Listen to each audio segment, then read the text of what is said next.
Assalamualaikum warahmatullahi wabarakatuh. Perkenalkan, nama saya Najwa Kaira Zahra.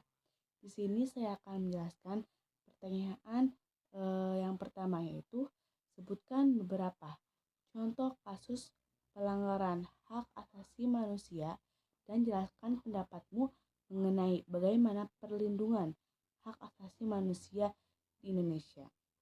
Lalu jawaban saya adalah hak asasi manusia adalah hak dasar atau kewarganegaraan yang melekat pada individu sejak ia lahir secara kodrat, yang diberikan langsung oleh Tuhan Yang Maha Esa, yang tidak dapat dirampas dan dicabut keberadaannya, dan wajib dihormati pula, dijunjung tinggi dan dilindungi oleh negara, hukum, pemerintah, dan setiap orang demi kebaikan bersama.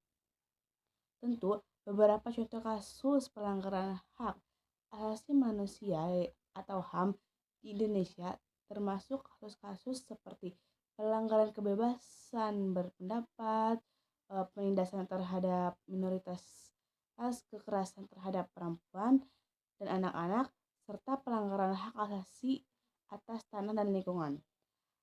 Perlindungan HAM di Indonesia perlu terus diperkuat melalui penegakan hukum yang adil dan efektif, penguatan institusi HAM, serta peningkatan kesadaran dan partisipasi masyarakat dalam memperjuangkan hak-hak mereka.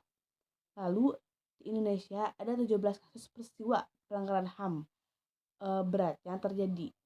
Antara lain yang paling berat yaitu peristiwa 1965 sampai 1966, yaitu penembakan misterius tahun 1982 sampai 1985.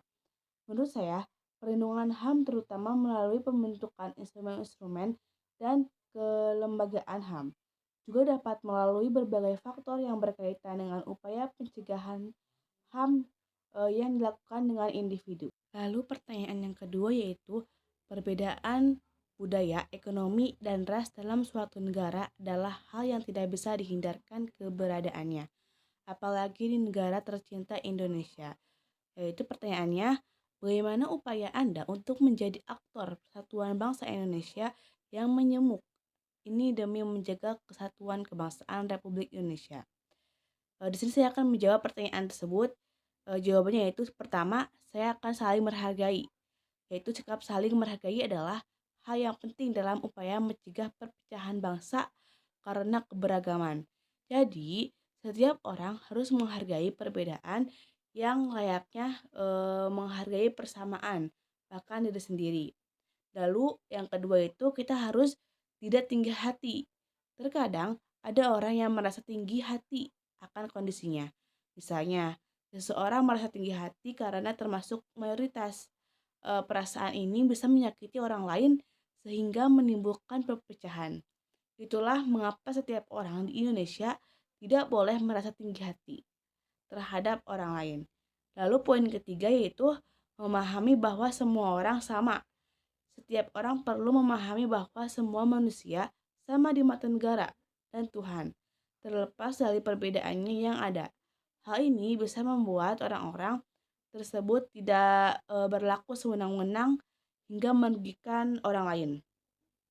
Lalu poin yang keempat itu mempelajari keberagaman salah satu upaya agar perbedaan tidak menimbulkan perpecahan adalah mempelajari keberagaman itu sendiri. Dengan apa? Dengan demikian seseorang akan semakin sadar bahwa keberagaman adalah sesuatu yang indah dan harus dijaga. Poin yang kelima yaitu bergaul tanpa pandang bulu. Upaya lain untuk mencegah keberagaman agar tidak menjadi perpecahan adalah bergaul dengan siapa saja tanpa pandang bulu. Pergaulan ini bisa membuat seorang belajar lebih banyak tentang keberagaman, sehingga akan selalu menghargainya dan saling melihat satu sama lain. Terima kasih.